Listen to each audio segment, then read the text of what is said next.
High guys, welcome back to my YouTube channel রাখির রান্নাঘর। আমি রাখি তো আবার নিয়ে চলে এলাম আপনাদের জন্য নতুন একটা ভিডিও। নানা ধরনের রেসিপি দেখার জন্য চ্যানেলটা অবশ্যই সাবস্ক্রাইব করবেন, আর ভিডিওটা ভালো লেগে থাকলে লাইক কমেন্ট শেয়ার করবেন। তাহলে চলুন ভিডিওটা দেখতে থাকুন।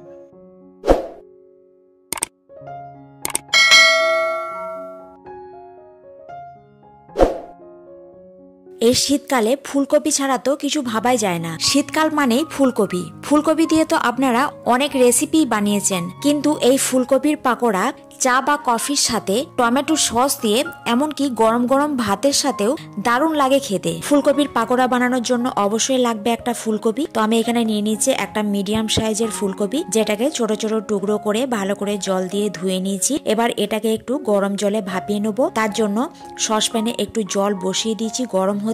ওই জলের মধ্যে দিয়ে দিচ্ছি 1 চামচ মতো নুন। তো নুনটা দিয়ে ভালো করে জলের সাথে একটু মিশিয়ে নিচ্ছি, আর জলটা দিয়ে এবার ভালো করে ফুটিয়ে নেব। তো জলটা এখন ফুটে গিয়েছে। কেটে ধুয়ে রাখা ফুলকপি গুলো একে একে গরম জলের মধ্যে দিয়ে দিচ্ছি, ভালো করে জলের মধ্যে মিশিয়ে দিচ্ছি। আর ভালো করে মেশানো হয়ে গেলে একটা ঢাকনা চাপা দিয়ে এটাকে মোটামুটি 15 মিনিট মতো ঢেকে রাখবো। তো আপনারা তো অনেকেই জানেন ফুলকপির মধ্যে ছোট ছোট পোকা থাকে। তো এই নুন গরম জলে যদি ফুলকপিটাকে ভাপিয়ে নেওয়া হয় তাহলে খুবই ভালো হয়। তো অনেক সময় ফ্রেশ ফুলকপি নিলে ফুলকপির মধ্যে পোকা থাকে না। তো এখানে দেখুন একটা ছাঁকনি নিয়ে নিচ্ছি, আর এখানে ফুলকপিটাকে 15 মিনিট ধরে গরম জলে প্রায় রেখে দিয়েছিলাম। এবার একটা চামচ দিয়ে সব ফুলকপিগুলোকে একে একে তুলে নিচ্ছি ছাঁকনির মধ্যে।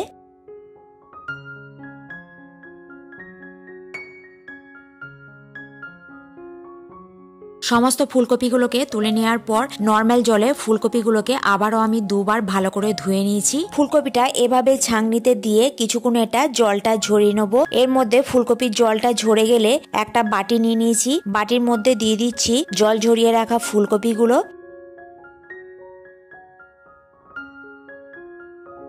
তার মধ্যে দিয়ে দিচ্ছি স্বাদ অনুযায়ী নুন 1 চামচ মতো, আর কিছুটা ধনেপাতা কুচি করে কেটে রেখেছিলাম সেটাও দিয়ে দিচ্ছি। এর মধ্যে উনুনে কড়াই বসিয়ে কড়াইটা বেশ ভালোভাবে গরম করে নিয়ে বেশ অনেকটা পরিমাণ তেল দিয়ে দিচ্ছি পাকোড়াগুলো ভাজার জন্য। এদিকে হাই ফ্লেমে আমি তেল বেশ ভালোভাবে গরম করতে বসিয়ে দিয়েছি। এদিকে তেল গরম হতে থাক, আর এদিকে ফুলকপির মধ্যে মশলাগুলো দিয়ে দিচ্ছি। খুব অল্প পরিমাণে দিয়ে দিচ্ছি হলুদ গুঁড়ো, জিরে গুঁড়ো, লঙ্কা গুঁড়ো, আর একটু দিয়ে দিচ্ছি কালো জিরে। এই পাকোড়াতে কালো জিরেটা বেশ ভালোই লাগে।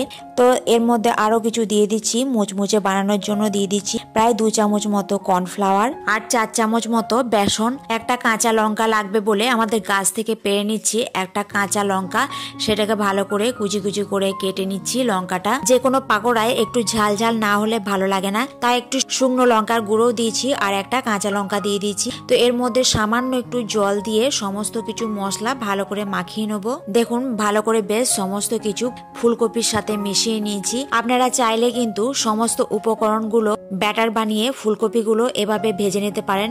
এভাবে বানালে কিন্তু খুব সহজেই এই পাকোড়াটা তৈরি করা যায় কোনো ঝামেলা ছাড়াই। তো সমস্ত কিছু মেশানোর পর তেল গরম হলে তেলের মধ্যে একে একে ফুলকপিগুলোকে ছেড়ে দিচ্ছি।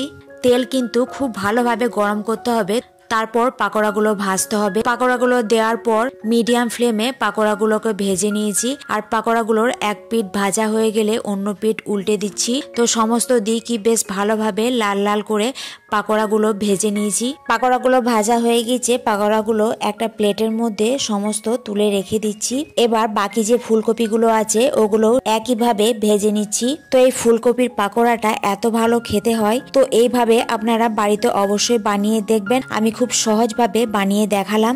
দেখুন আপনাদেরকে দেখাচ্ছি কতটা মুচমুচে হয়েছে, দেখলে আপনারা বুঝতে পারবেন। আর এটা খুবই ভালো খেতে হয়েছিল। তো রেসিপিটা কেমন লাগলো অবশ্যই কমেন্ট করে জানাবেন। আবার আসছি নতুন কোনো এক রেসিপি নিয়ে। আজকের জন্য টাটা।